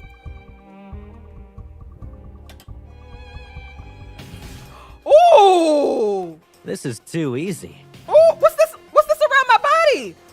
This is a lot. Hold on. Lost? Or are you playing red light, green light? We can actually play it later. All right, hold on, wait. Requesting full suppression gunfire. Roger. It's only got half its health left. You want to do a competition? Of course. Look at this Watch me. stage. I'll show you. I'll feel the fatal blow. Look at this stage, Child's y'all. play. Let's see you dodge this. It was just a scratch. Requesting full suppression gunfire. Roger. Ooh! You saw that movie Is it just charging did? up for an attack? What the hell? Who's this Pokemon? What the hell? Wait. Focus fire. Requesting full suppression gunfire. Roger. Now's our chance to strike. Oh, this is fire. This is fire. Go back to the What's pit this? you came from. What's this? Can I pick that up? Pay attention. Oh. I'm trying to. I'm sorry. This is too cool. Oh, snap. Time to show them what we can do. Oh, wait, hold on. Yeah, damn. Hold on. This water is kind of... Requesting full suppression gunfire. Roger. Oh, this water is going to piss me You off. should think before charging in. This water is going to piss me off. I got to get his shield down. I'll show you. This water Focus is going to fire. piss me off. Here we go. Requesting full suppression gunfire. Roger. Now's our chance to Let's strike. go. Let's see. Target is within range. Commence encirclement. Let's end this together. Okay. Bring it on. It recovered. Let's change our rhythm. Okay. Here's a change in tactics. Stay cool. Requesting full suppression gunfire. Roger. Ooh, this water right here. This water. Oh, what's that? I've locked onto the target. Copy Okay. that. You should I don't think like before this charging wanderer. in. Ooh, this wanderer's I gonna know. piss me off. This wanderer's gonna Go piss back me to the off. pit you came from. You be teleporting. Requesting full suppression gunfire. Roger. Now's our chance to strike. It recovered. Let's change our rhythm. Time This to change is our crazy. strategy. This is crazy. Focus fire. Sometimes I wish you'd let me be your shield. Requesting full suppression I think gunfire. I got him right here. Roger. Now's our chance to strike. Oh, don't tell me there's more. Is it charging up for an Oh, attack? I lost. I lost. Time to change our strategy. I lost, y'all. I gotta upgrade Caleb. You I should gotta think upgrade before him. charging in. I know. It's over. Requesting full suppression gunfire. Roger. Now's our I chance gotta to upgrade strike. him. Target is within range. Commence encirclement. Let's end this together. My turn. Oh, bitch! What? Sometimes I wish you'd let me be your shield. You what? It recovered. Let's change our rhythm. Okay. I gotta upgrade him.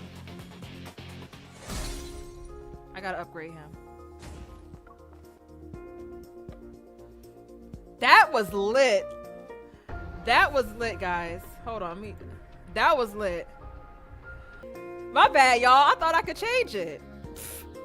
But my hair is different right here. My hair is different, so that's cool. So let's see if it's different during battle.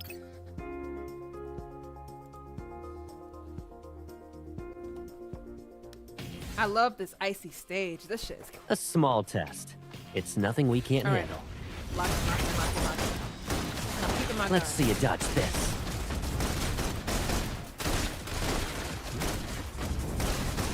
It's only got half its health left. You requesting full suppression gunfire. Roger. Eat this. My turn. I've locked onto the target. Copy that. Requesting full suppression gunfire. Roger. Let's see you dodge this. My turn. You can't break our connection. Ooh, I like Can't hold on for much longer. Let's see who can land the finishing blow. Is it charging up for an attack? Sometimes I wish you'd let me be your shield. Requesting full suppression gunfire. Roger. Now's our chance to strike. Let's see you dodge this. That's not right. I was just careless. Time to get recovered. Let's change our rhythm. Focus fire. You won't escape.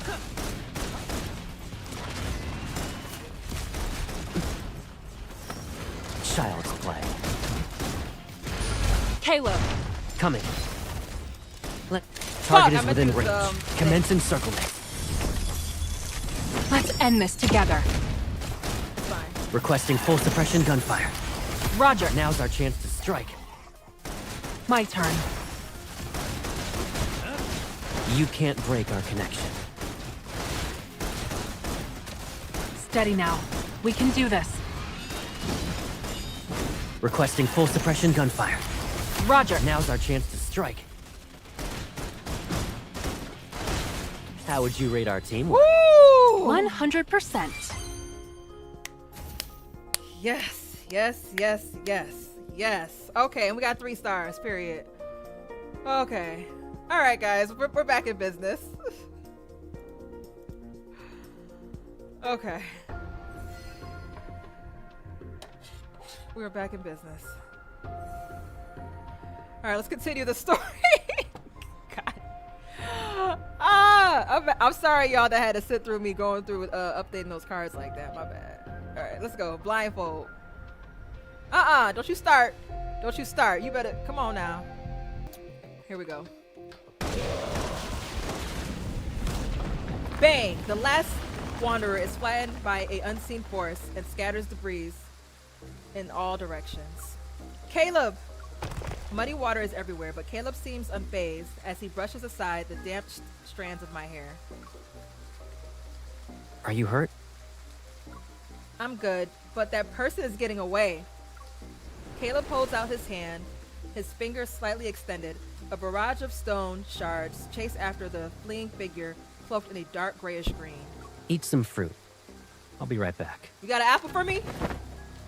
A paper bag lands in my hands. Before I can respond, Caleb vaults over the railing and disappears into the night. Oh shit. How did Caleb get here so quickly?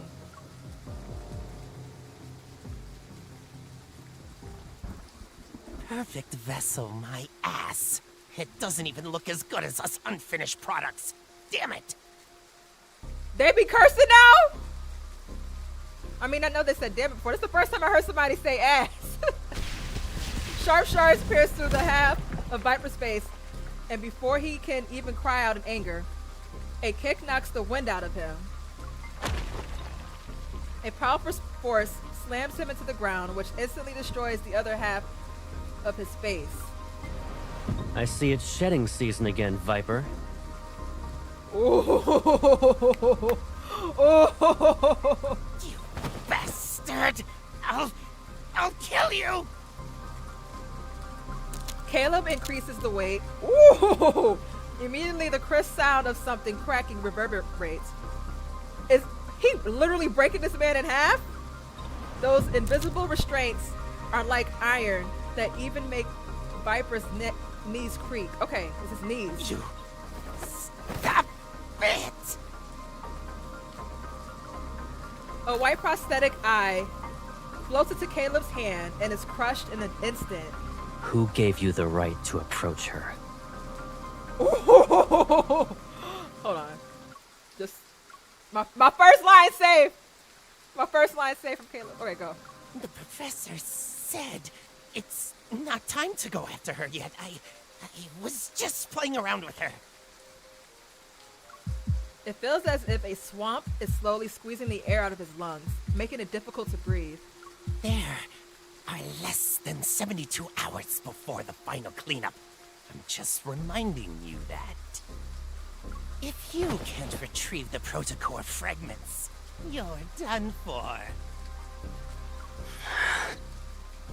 Which hand did you touch her with? This one?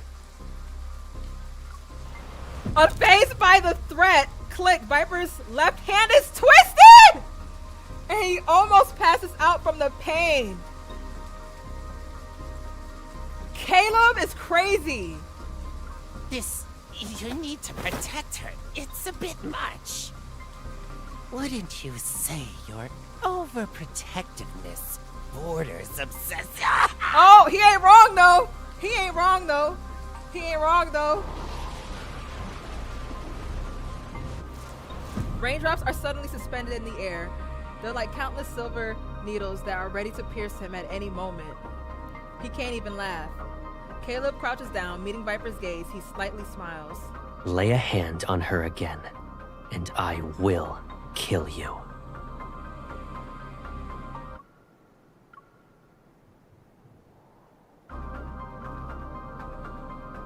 This nigga is crazy.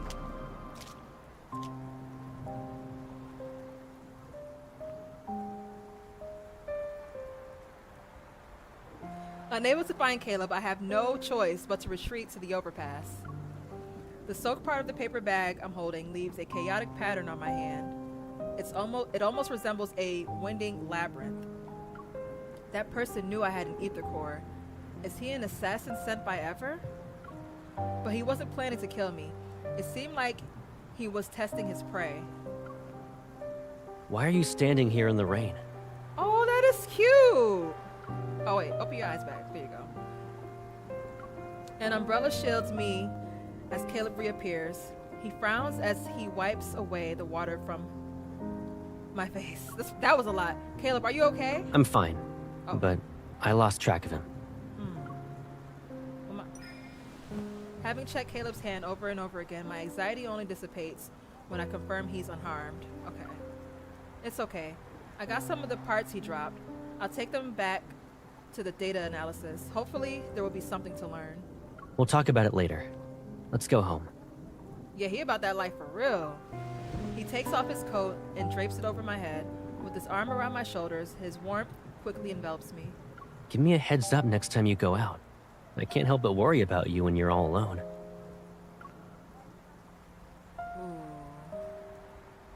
Okay.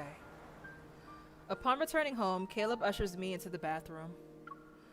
I'm wrapped up in the hot water's warmth after getting out of the shower. I put on soft loungewear. The rain's chill having faded away. In the living room, I scan the parts and upload the data to my watch. A steaming bowl of ginger soup appears on the coffee table. You didn't dry your hair. Again. Freshened up, Caleb brings over a towel. He sits down on the couch and pats the spot next to him. Come here. Aw. I comply and hold the bowl of soup while Caleb's towel dries my hair.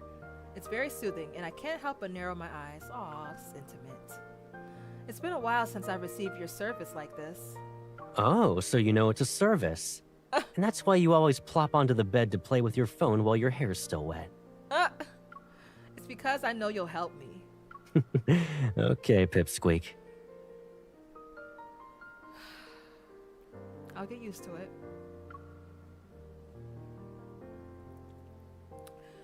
Through the towel, something taps my head. It's not too gentle or too rough. Though, don't think you've gotten better at drying hair. Have I? I moved out to live in the college dorms. Then I moved again for the DAA after graduating. Looking back, it's been forever since I was really home. Yeah. That means it's also been a long time since I helped you dry your hair. True. Ooh. Hold on, Caleb. He tilts my chin before using his fingers to comb through the disheveled strands. There's no rush. We have more than enough time together.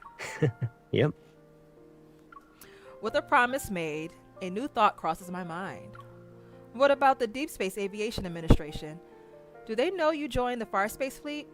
What about your comrade in arms? They don't know. And they won't. It wouldn't be smart to have too many people in on this. They aren't required to know everything about me anyway. My phone screen suddenly lightens up. I see a news alert about the explosion in Cascade District. Ah, right, Kevi. He removes the towel from my head and walks to the bedroom.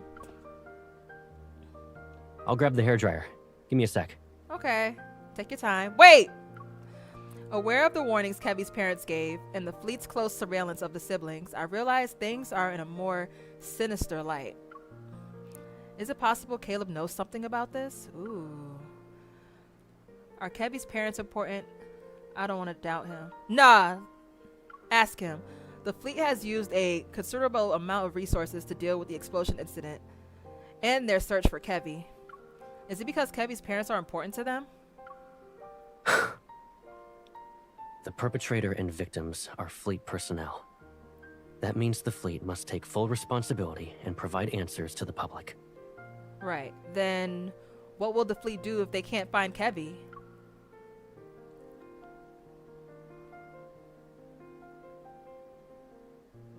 To reassure me, Caleb gently pats my head. His voice softens. Don't worry. They will find him. Okay. As I watch Caleb walk away, a sense of guilt creeps over me like an evening mist. Aw.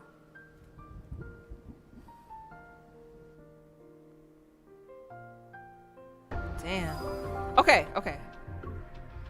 Ooh, damn, this is long. Hearts crossing. Okay.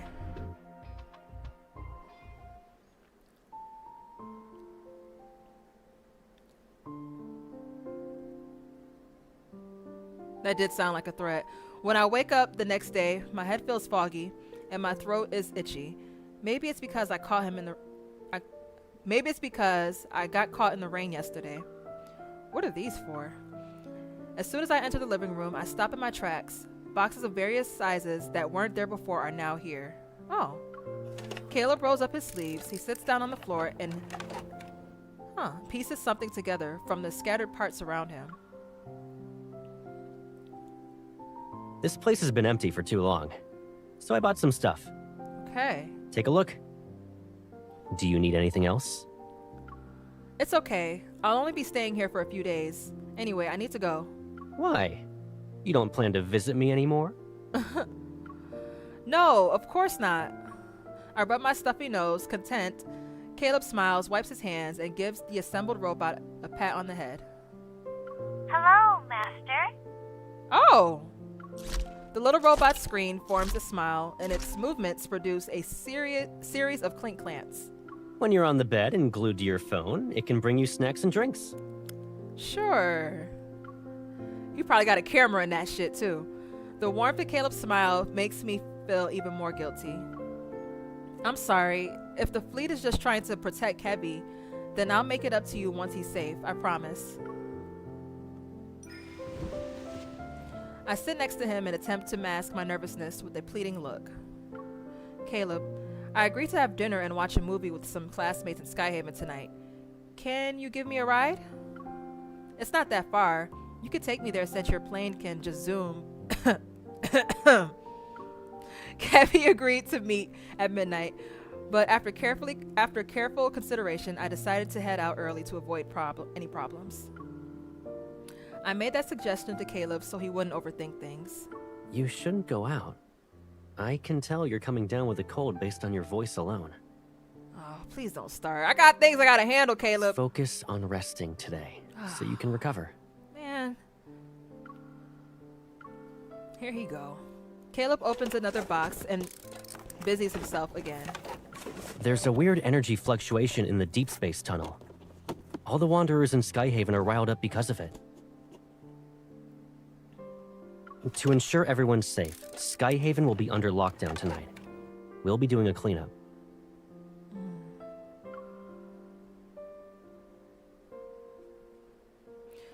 Isn't eliminating Wanderers supposed to be a hunter's job? What kind of threat could possibly warrant a large-scale response from the fleet? Doesn't matter. Since the fleet is in charge of Sky Haven, safety is our highest priority. He pauses and looks up. I won't be around tonight, so don't even think about going out. Got it? But this isn't good. I need to get Kevi out of there. Pretend to give in. I promise it'll be quick. I feel like if I pretend to give in and then end up doing what I'm gonna do, he's gonna go crazy. He already crazy. I already seen what this man is capable of. So let's say I promise it'll be quick. So to let him know that we still gonna try to go out. Because if I just pretend and then still do that shit, I don't know what he gonna do to me. So let's do the second one. What if I have an emergency and need to go out? You can't. What? This is important to me. Caleb, it'll only be a few minutes at best. Except nothing's more important than your safety. He gives me a warm smile and rests his hand on my head. Please, stay here. I can't do any more than this. He responds with a smile. It's the same one I've always seen, but his gaze is a little too cheerful. He's hiding something. Caleb, be honest with me. Is the cleanup tonight related to the explosion? You're overthinking it. Am I, though? He looks away and pretends to study the sketch. I grab his chin, forcing him to look at me. You're lying. What about you, then?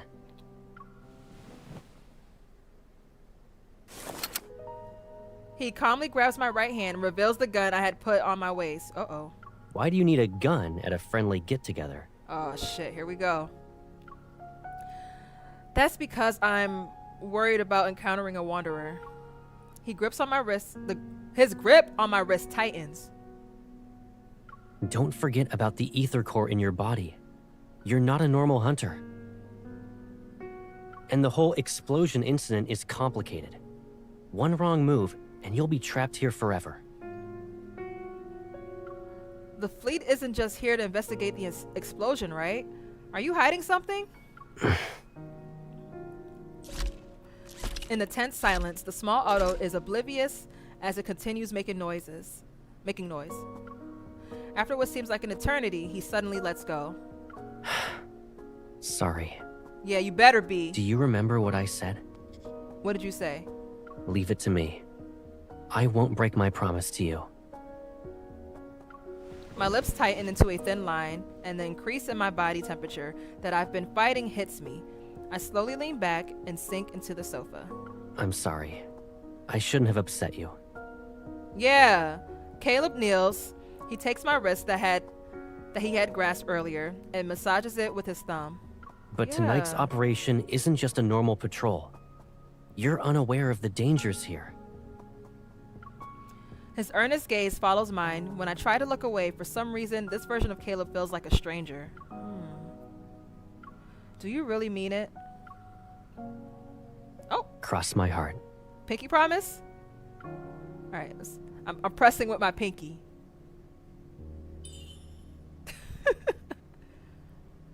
Okay. You made a promise to me. Don't forget about it.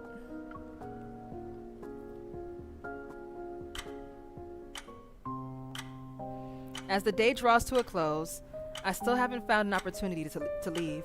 I hope the round-the-clock shuttle service won't be affected by the cleanup. Only when my phone gives me a no-service message do I realize how thorough Sky Haven's lockdown is. Outside, darkness cloaks the scenery with the trees' shadows. When it's 11 p.m., I hear the faint creak of a door's opening outside. After silently counting to 30, I quietly get out of bed and go to the living room. Oh, go. I like this room. Let me get a picture of that. Alright, go. Go! Go! Why does it... Auto. There we go.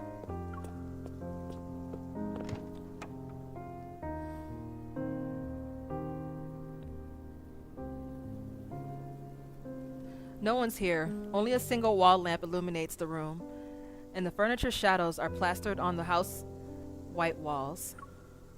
I let out a sigh of relief and try to find my gun that Caleb put away. Looking for something? Oh, Caleb, you're still here. Caleb stands behind me, his arms crossed. The light casts irregular patterns on the floor. I was about to leave. Go ahead, I'm getting something to drink. A cup that's filled with water floats over to my side along with 2 white pills. That's kind of creepy. I know his shit is gravity and all, but that is creepy. You were coughing a lot during the day. Did you catch a cold because of yesterday's rain? It's just a small cough. Take some meds before you go back to sleep. I don't know if I don't fully trust Caleb, so I don't know if I would be taking the pills he just gave me, but whatever. His gaze is calm and gentle, showing no signs of discontent. It's as if my pitiful lie fooled him. Okay. I won't let him worry about me tonight, at least. I put the pills in my mouth. Oh, damn, you done fucked up. And wash it down with water. I emptied the cup in one go. The tickling of the clock's sound hand echoes in the dimly lit room, emphasizing the silence between us and our mingling breaths. Without thinking, I avoid his gaze. I hesitate for a moment before heading back to the bedroom. Good night. Good night. Why she gave me some sleeping pills. Oh, is this a scene? That's pretty.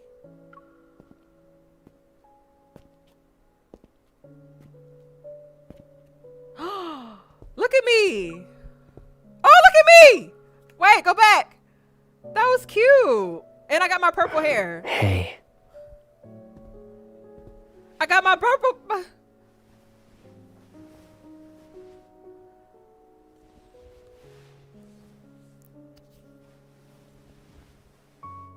If I kept you here with me like this, would you think I'm being too selfish?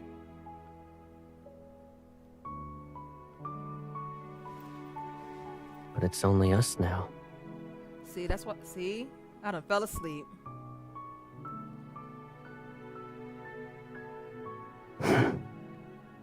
Let's say I had noticed these threats that were lurking around you earlier. Knowing then what I know now, none of this would have happened, right?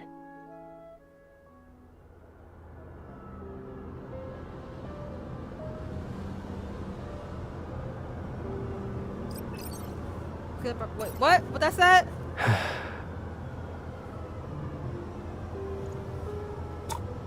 Aww. Don't worry. This nightmare will come to an end. I promise.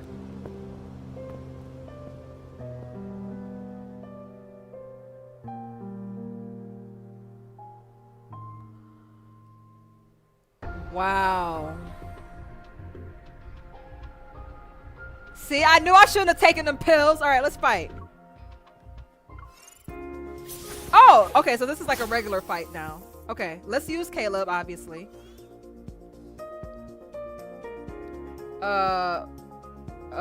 Wait, I can't.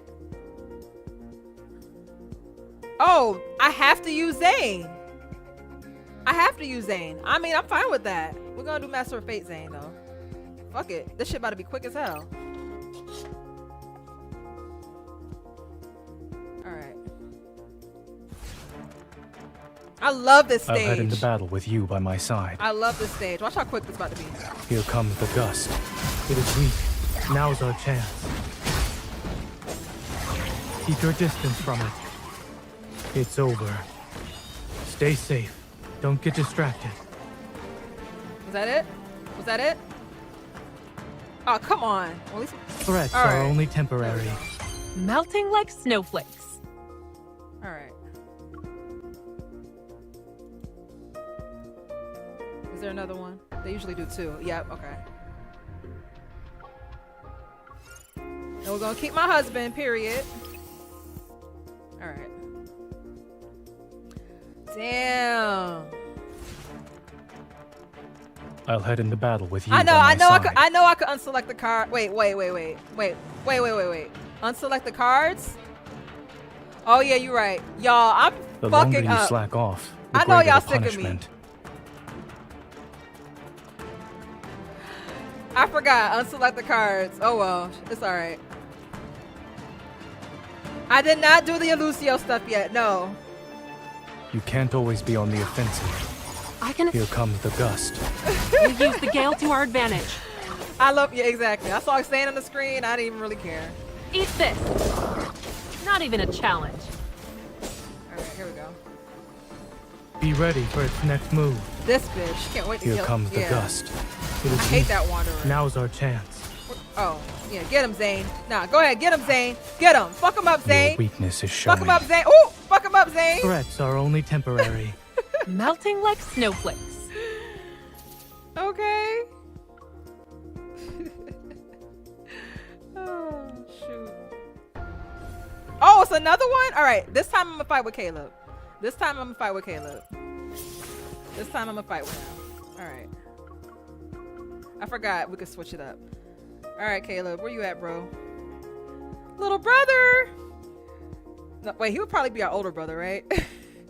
Well, I'm older than Caleb in real life, so that's little brother. Little brother.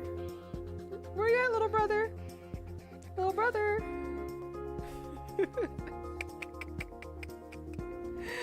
Little brother.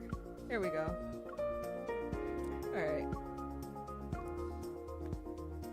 Let's get them all. Why not? And we got our Bob. Wait a minute. They're giving me this one? Oh yeah, because I did unlock this companion. So this is gonna be my first time fighting with this new companion. Okay, that's pretty lit. Ooh, okay, first time battling with this one. I'm excited. I can't wait to get my new outfit too. It's just a routine patrol. Nothing to worry about. Okay, let's see what his dialogue's given with this character. Alright. Wait, Let's see you dodge this. I can't use that? Eat this. I can't use that stuff yet? Oh, I guess I can't use it until until I get farther in the story. Is it charging up for an attack? That's fine. Bring it on. Ooh, that gravity shit though. Caleb. Coming. Heads up. Time for a pop quiz. Go back to the pit you came from. Air defenses have been set. Waiting for comfort. Now's our chance to strike. Ooh. It's only got half its health left. You want to do a competition? Of course. Watch me. Alright, we're gonna... You can't hold on for much longer. Let's see who can land the finishing blow. Okay, not bad. Not bad. Ground preparations complete. I did not select that. They better have given me my stars from... Oh, wait, there it goes. The enemy has been defeated. I was about Let's head home. They heard me. They was like, okay, we just trolling. Damn, this game be stressing me out. Alright. Okay. Alright, great. Alright. Well, that's gonna end this. I feel like Caleb has so much secrets. He has a lot of secrets. He has a lot of secrets. I don't know if I trust him fully yet. And the whole thing with the kids is crazy. Like how it mirrors what MC's been through. And then we learned something new about the whole crystal things that William had got, that kid had, Kevi. So they, yeah, it turns you into a wanderer, eventually kills you. I think it was nice that not one but two male leads made an appearance. Yes, I did. I love that as well. Yes, Chelsea, I love that as well. Zayne and Caleb both showed up in this story. Like they're in the same universe right now. I love it. I wonder if they're gonna cross paths. Nobody say nothing. Y'all, YouTube, please like this video. If y'all not following me, please follow me on all platforms. We finally figured out how to stream on all platforms. So whatever platform you feel the most comfortable. Hold on, let's appreciate this. This is beautiful. Like, what? Okay, now we're out of here for real. Bye, y'all.